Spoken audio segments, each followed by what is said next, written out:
Hey, what's up, masters? Welcome to another episode of Path to Mastery podcast. And today we're with Mr. Collin Mitchell, who is a master at using artificial intelligence in sales. So, how's it going, man? It's going good. Hopefully, I can live up to the expert title that you gave me there. But doing good. Happy to be here, be on the show, and jump into this conversation because I know it's something that's top of mind for a lot of sellers and sales orgs right now. Yeah, I think it's top of mind with everybody right now, especially with everybody jumping on to Chat GPT. I'm sure you're playing around with that, right? Or probably way ahead of most of us. Yeah, I mean, I think that there's people who jumped on using it when it first rolled out and quickly dismissed it for reasons of just not knowing how to use it properly. And then there's people that have really spent a lot of time trying to master it, and then it feels like there's a new GPT tool coming out every other day, or maybe multiple per day. Mm, Who knows? There's a lot of them. yeah, And then it seems like a lot of the tools that we were already using are now starting to have their own, generative AI features and functionality. Some useful, and some not so useful. yeah, yeah. Well, I'd been using Jasper for probably a year. So I mean, was familiar with, but not to the level. I think ChatGPT kind of took it to the next. Well, it simplified the process. Really simplified it for a lot of us. And we'll jump into this in a minute too, because I want to talk to you about all the experts, because there's all these experts now with ChatGPT. And I'd be curious to get your thoughts on on the prompts and everything else going on. But you are a four-time founder, passionate about sales, entrepreneurship, and podcasting. You're the head of sales at AI. What company are you at? I know So you yeah, I'm the mentioned VP of sales recently at switched. Ledium. Medium. Okay, got it. Yeah. Where you're helping sellers personalize the entire sales process and build rapport and close more sales. You're you're the host. I'm sorry, not the co-host of the Sales Transformation podcast. And you started with nothing, but managed to grow your first business from 0 to 5 million in just 26 months. So, man, thanks for hanging out with us. I hear all this pinging. That must be coming from my side, I guess. You hear that No, pinging noise as well? that was on That's the my end. AI, man. That's the AI. He's like, yo, what up? I got my dog hanging out with me, and so I was like, I hope she doesn't go crazy, while we're Yeah. recording here. So I was trying to see if my wife can get her, but she's not here. So hopefully, we don't have any, unexpected commentary here Dog. from my fluffy friend. But There you yeah, go. I've done the founder thing a few times, had a couple of exits, and now back into leading a sales team, and have sort of been on the AI bandwagon here since things first started kicking off. And I was head of sales over at Humantic AI, which does personality AI. And that psychographics data is something that we use here at Ledium. And we also have GPT, which we use in a lot of different use cases. So there's a lot that we can unpack, and just kind of how can sales teams use AI, or how does just even your individual seller that's trying to hit their quota and leverage AI to make President's Club or whatever it is that they're trying to do. That's awesome. Yeah. Well, you're on a perfect podcast for that. That's for sure. And my friend, I want to say hello if he's available. Glenn, 10x Glenn's up here with me. On this, he uses Chat GPT like no other, man. I don't think I've met anybody that uses as much as him. Glenn, he's on Clubhouse. You there, brother? I'm here, brother. Great to be here. Thank you for your time. Also, thank you for the opportunity. And the truth is that I'm obsessed with ChatGPT.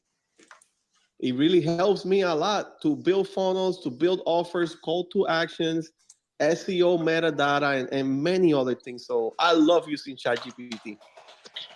Awesome, man. So I'm going to open it up, by the way, for if you're on Clubhouse, we got about, looks like we got about 25 people on Clubhouse.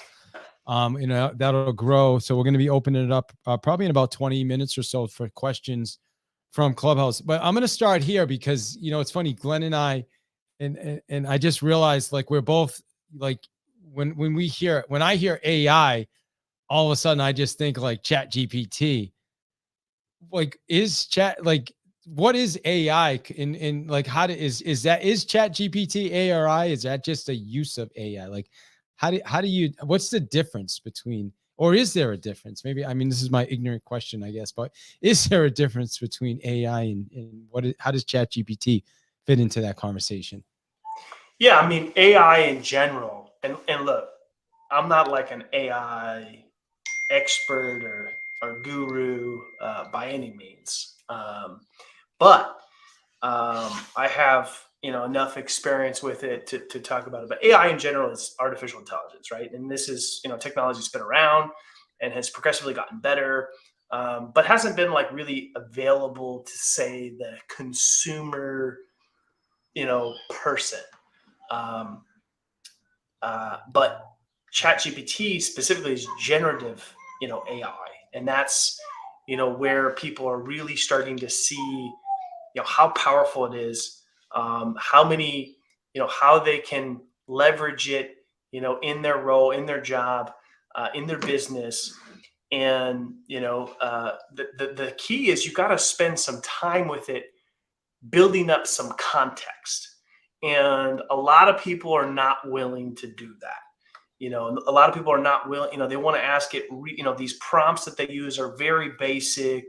And then essentially they just don't have the patience to let it build up enough context to be extremely powerful in whatever use case.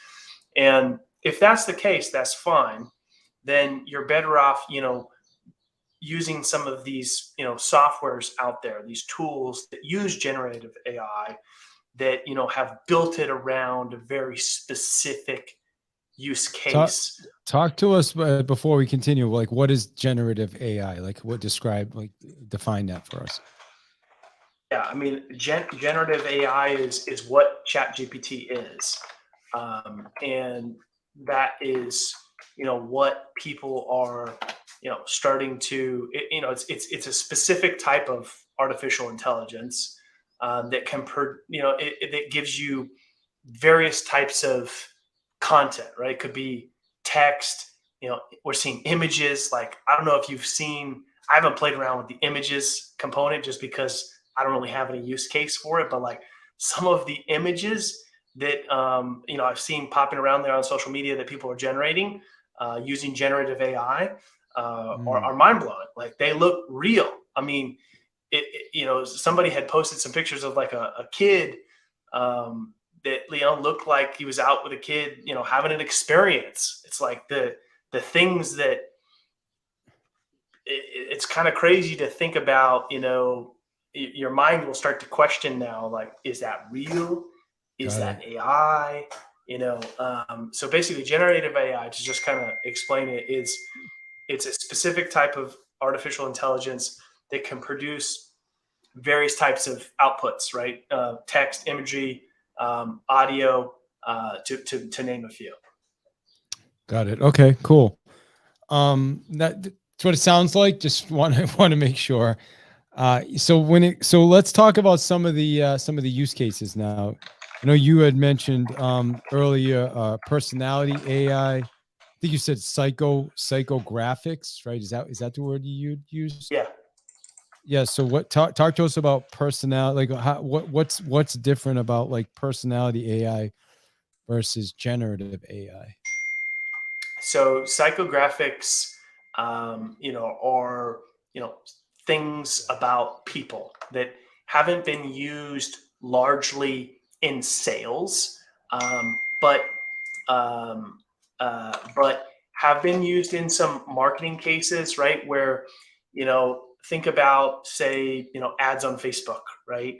Where you might have some social actions that you do that can, be tracked, and then, sort of identify your personality type or your interests or your things that you like. And there's been data where they've tested this, where even just one social action can then, segment people into different groups, to where, ads would be served to those specific people differently based on that social action. So for example, maybe you like a particular, movie, or, genre of music, or so on. That's a psychographic, data point that can be used to then market to you in a very segmented, specific way. So these things have been used in marketing, but largely not in sales that much. So your interest, your status, your opinions, your personality, these are all psychographic data points. And there's now AI, and there's a few of these solutions out there. I happened to work for Humantic AI. I was the head of sales there, but there's other solutions like Crystal Knows, and a few others as well. But I'd say Humantic and Crystal Knows are really just the most commonly known ones. And it can tell you the personality of your prospect before you ever even talk to them. And this is based on their digital footprint out there. And it goes through, natural language processing and artificial intelligence to then identify, David is this particular type of personality. And then that would give information on what is the best way to sell to David. What does David care about most? What's David's communication style? What are things that you should absolutely avoid with David to build the winning connection? What's David's risk tolerance and the best way to negotiate and close with David? So really just coaching around the entire sales process based on your specific personality type.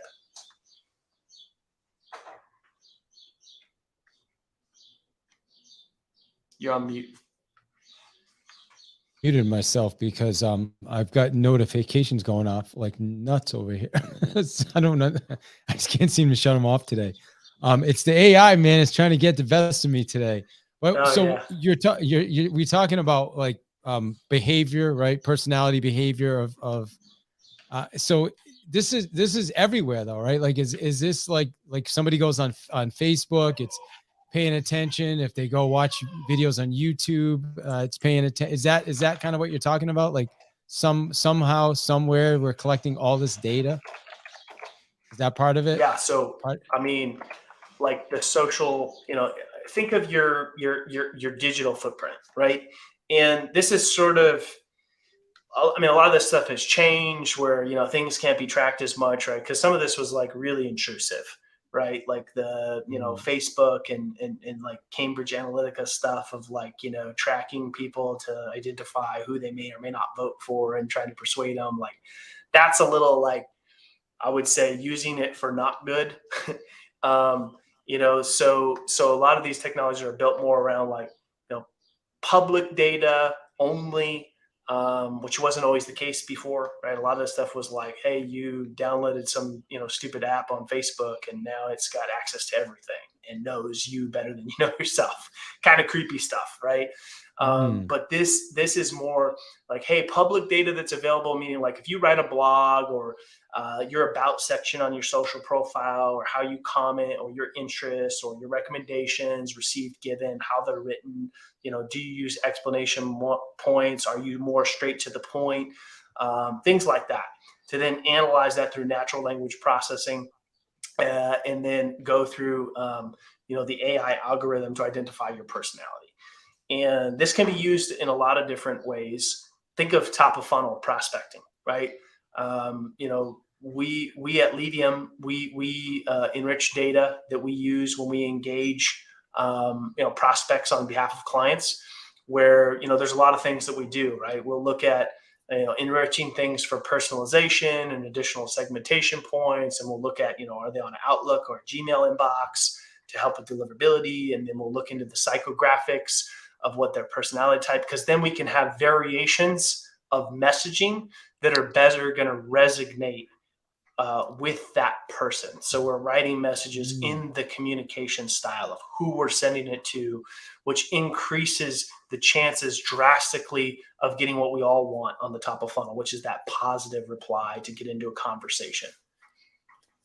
Wow. You know, just thinking about what you just said, I was thinking of a friend recently had said, you know, he was saying with all the technology out there and the AI, he shops. I think he said he was shopped at maybe it was Nordstrom's, or he bought something for his wife at Nordstrom's, and he was getting, like, they were sending him like stuff for dresses and, you know, like women's stuff, but the system wasn't able to figure out that, like, it wasn't for him. He didn't buy it for himself. He bought it for someone else, and he's like, he was surprised that the marketing was so generic like that.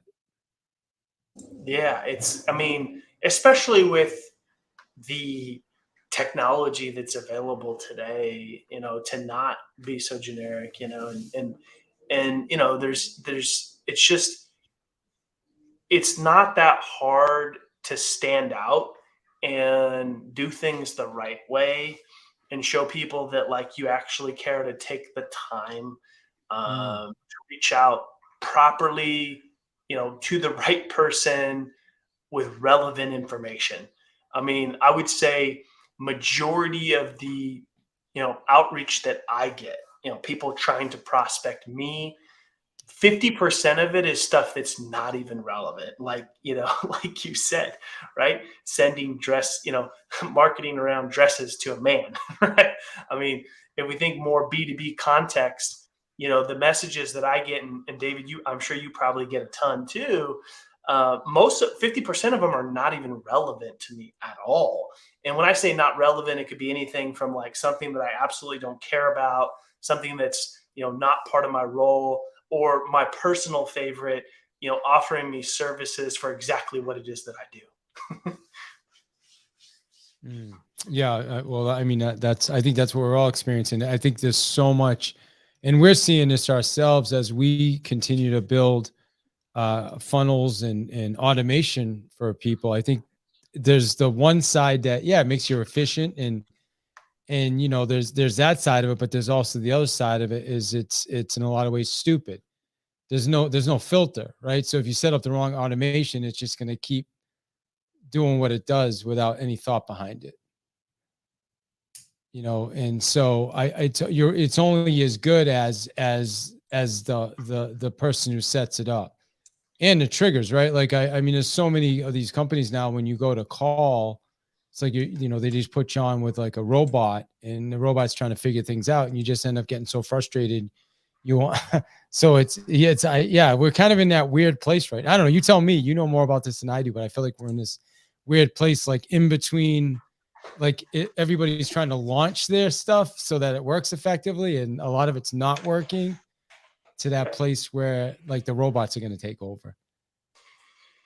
Yeah, and I think that there's a lot of people that are rushing to try to get to the party as far as like adding AI to what they do, or, you know, just kind of leveraging chat GPT or generative AI as part of their product, but it's not the core of their product. So it's kind of gimmicky. It kind of doesn't really, you know, do much. But frankly, I think a lot of companies are just even trying to add it, just thinking that it's going to help increase the value of their company because it's AI or it's generative AI or they're using GPT-4, and they're just trying to get on that train. But to kind of go back to your point is yeah, you know, if the problem is, here's what the problem is. The problem is that people think that technology will fix their problem, but it won't. And what I mean is, you need to have a good foundation, right? Like, you need to have a good sales process. You need to really know who your ICP is. You need to deeply understand your value proposition, why people buy from you, why they don't. All of these things that are just like foundational pieces of a good sales or go-to-market strategy. And people don't figure that out, right? And then they set up automations, like you said, that like just don't even work, and all of these other things. And they haven't fixed their core problems. Technology should help you scale things and be more effective and be more efficient once you've laid that groundwork. And if that groundwork's not done and you're hoping technology is going to fix that for you, you're just scaling a already broken system. Yeah. I remember I signed up for something a couple weeks ago, and the person I signed up, it was a free funnel. It was like a 5-day challenge, some challenge, and I literally got like 6 emails, the same emails. The first day I was like, nice, the same email, 6 times, and then I got all kinds of other stuff. But anyway, I'm gonna jump into personality insights, which is something that you had talked about pre-interview. So talk to us about how can people use personality insights for sales. Yeah. So we talked a little bit about top of funnel, right? Which is how, people can use it in, better results for outbound. And this works on every channel. So phone, email, LinkedIn, videos, whatever your outbound channel is. If you know the personality of the person before you, click send or pick up the phone and call them, you can adjust how you approach that, right? And so an example would be, if you're more of a dominant, direct person, then you would just be more straight to the point and not have any fluff, right? But then most people might think, well, that's how I would send every email. What do you mean?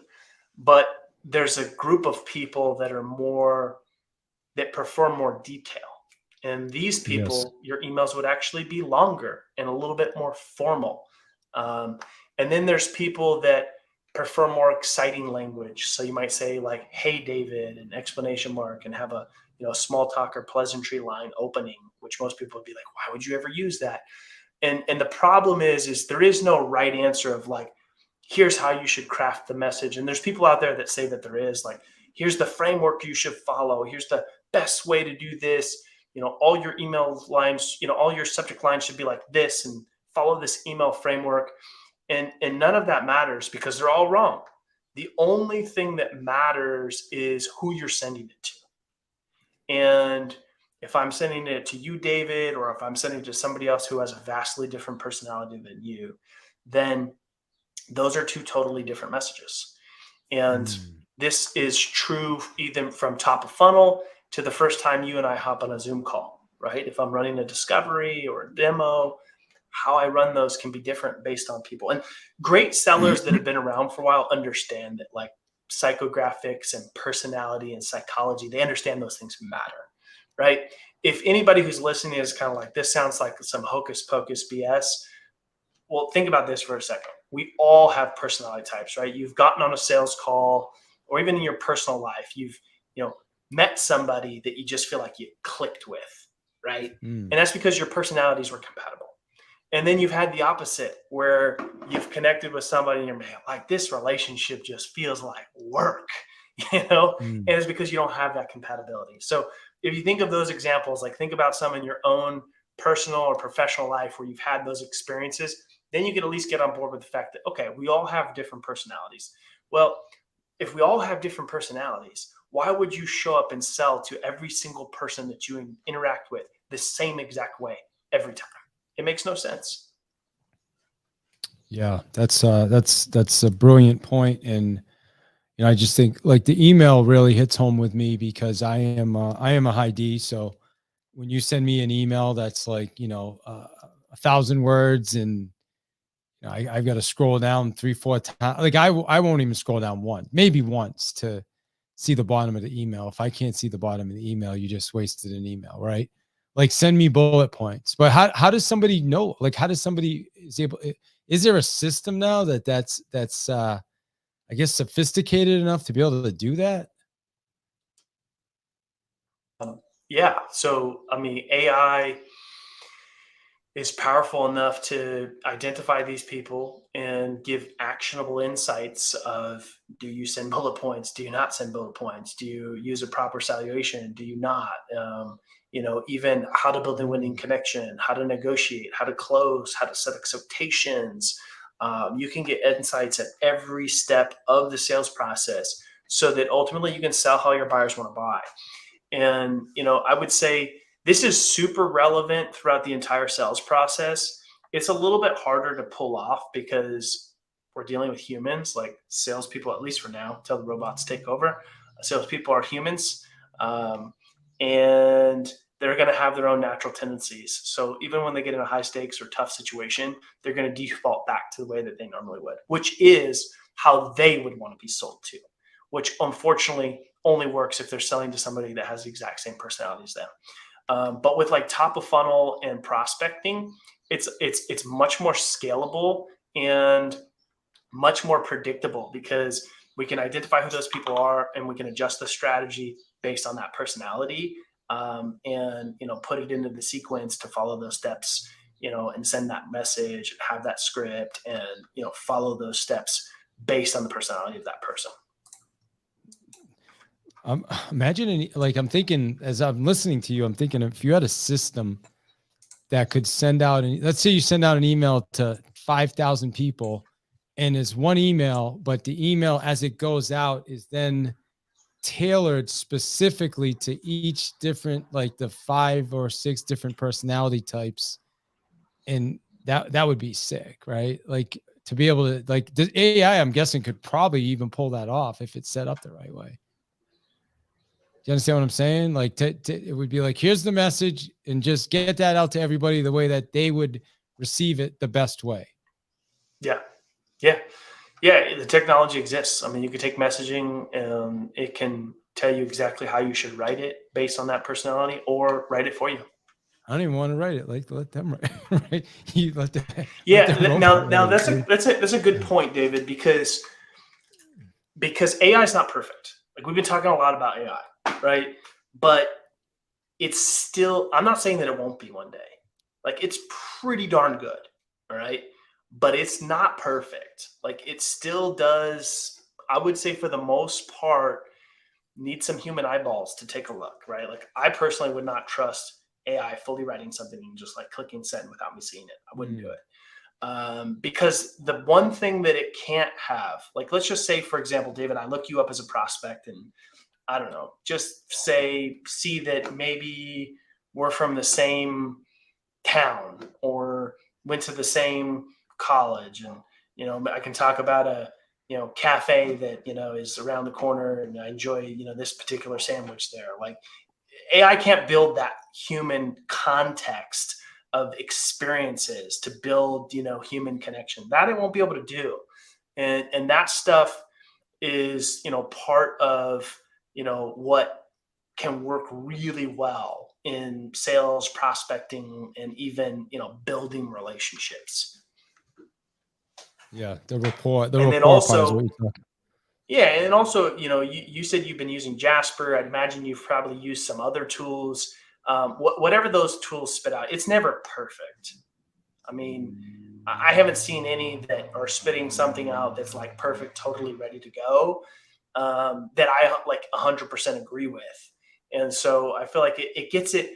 I would say, some are better than others. Some of these tools are better than others. Whether it's Humantic, whether it's Reggie, whether it's Jasper, whether it's, the next AI tool that's going to come out, later today. They generally get it like 90% there. Which is still pretty good. Yeah, I'm with you on that. I mean, I use Jasper for just about not everything now, but I have an app on my phone. It's called Ask AI. I believe it's run on Jasper or Jasper, whatever, powered by Jasper, and it's pretty awesome. Like and it's right on my. The nice thing is it's right on my phone. So if I'm going to do a post, I can drop it in there, see what it does, make some change. But like you, I don't just copy and paste. I always will edit it to fit myself as well. So let me ask you this, and then I'm going to open it up. We got some people on Clubhouse, so going to open it up in a couple minutes to, on Clubhouse. If you have a question, just raise your hand. We will bring you up and you can ask Collin a question. So make sure you raise your hand, or if you don't want to come up, just drop it in the chat. And we got a little bit of time to take a few questions. But you mentioned earlier something I wrote down is you said ICP. I just wrote that down with a question mark. I forgot to ask you at the time. What is ICP? I think you muted. Oh, ICP stands for Ideal Customer Profile. Got it. Okay, cool. Ideal customer profile. So kind of like your avatar, right? Similar, same as that avatar. Ideal. Yeah. I mean, persona, avatar, ICP. I mean, people Okay. people refer to them, differently, but ultimately, like, think about like your ideal customer. Like, who is that? Okay. And what's a GTM? Go to market strategy. Go to market strategy. All right, cool, man. You got all these acronyms. All right, good stuff.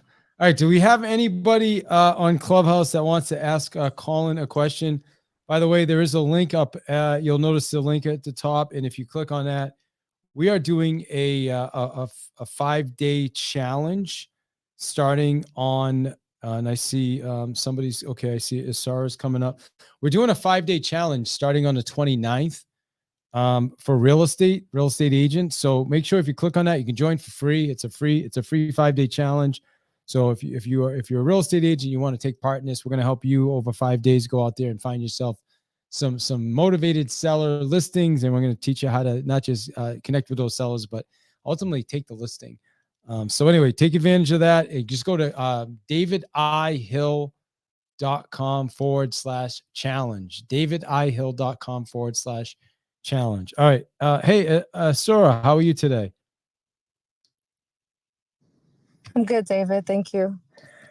I just had a quick question. So I know there was something said about, when you're sending your content out, know who the person is that is receiving it when you're using the AI like chat, the chat little thing. So my thing is I work for a nonprofit and I send an email blast. So when I'm using, the AI and I'm trying to do the bullet points and stuff, I can't necessarily tailor it to one specific person, because when we send the email blast, we're sending it to 500 emails. So how can I work around that? Do I take kind of just the majority of people? Let's say they're community members or community leaders and tailor it to that, or how would I navigate that? Yeah. Dave, you want me to take that question? Oh, yeah, absolutely. Sorry. Questions are for you, brother. All right. You're the expert here. So my answer to that would be the thing that I would recommend with any, list is segment that list as much as possible. Right. And kind of what I was referring to earlier is knowing the personality of who you're sending to, and then you can tailor the messaging to those people. Now that's a little bit advanced, but other segmentation points could be, their job title, their location, their company size, their revenue, all of the data that you have on these people. And if the data you have is very hey, I just have their name and their email, I would definitely enrich that data. It'll take some time, get somebody to do it, maybe hire, somebody to do it for you. But the better you can segment the data that you're working with, the more personalized you can be. And it does require a little bit of heavy lifting to do that, but it's worth it, because you will see a drastic increase in positive replies and responses from people based on tailoring a message that's more specific to them.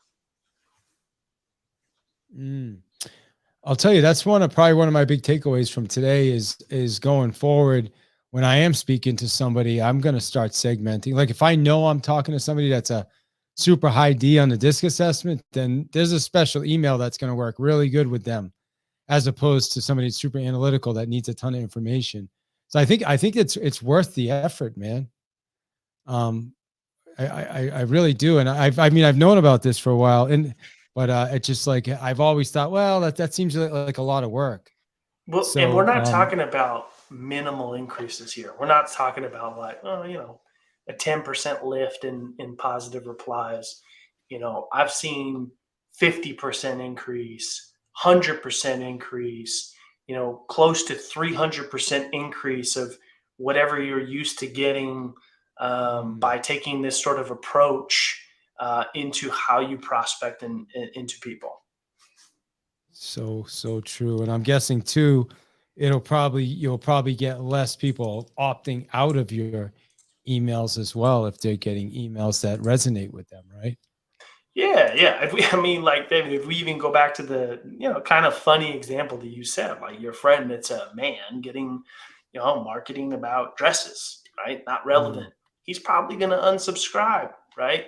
But if that was, something more specific, like if they knew, he was a man and he was a runner or something like that, and like then that messaging can become much more tailored, right? It's much more, and even if somebody's not interested today, like they'll at least keep receiving your messages until maybe the timing is right.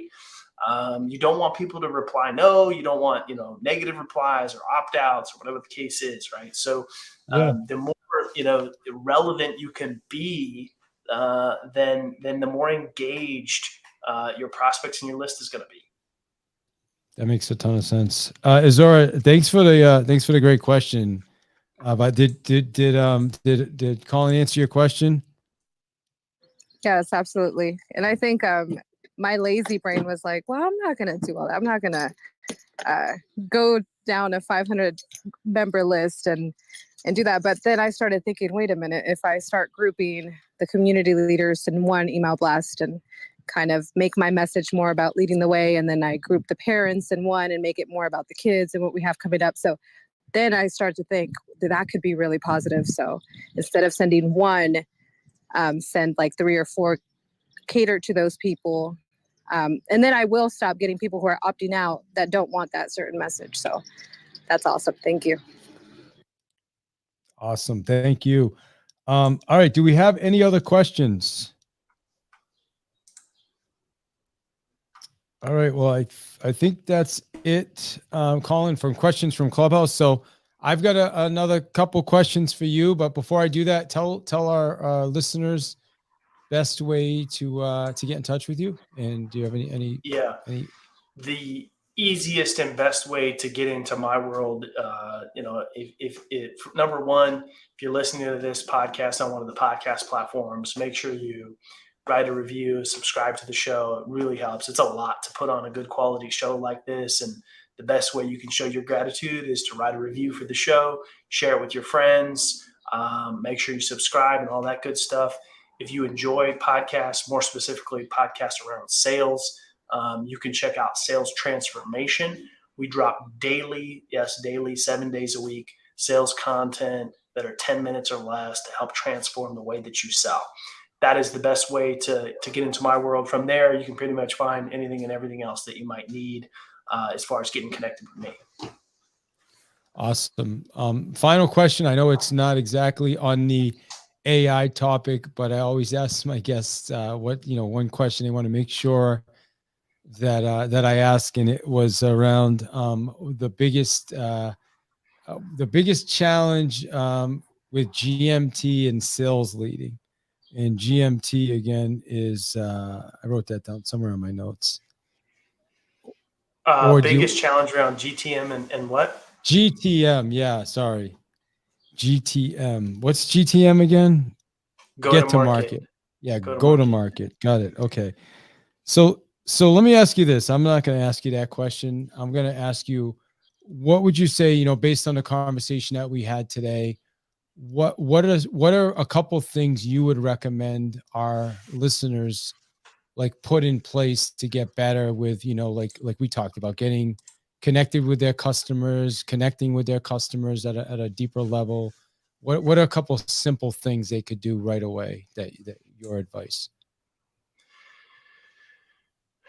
A couple simple things that they could do specifically around what?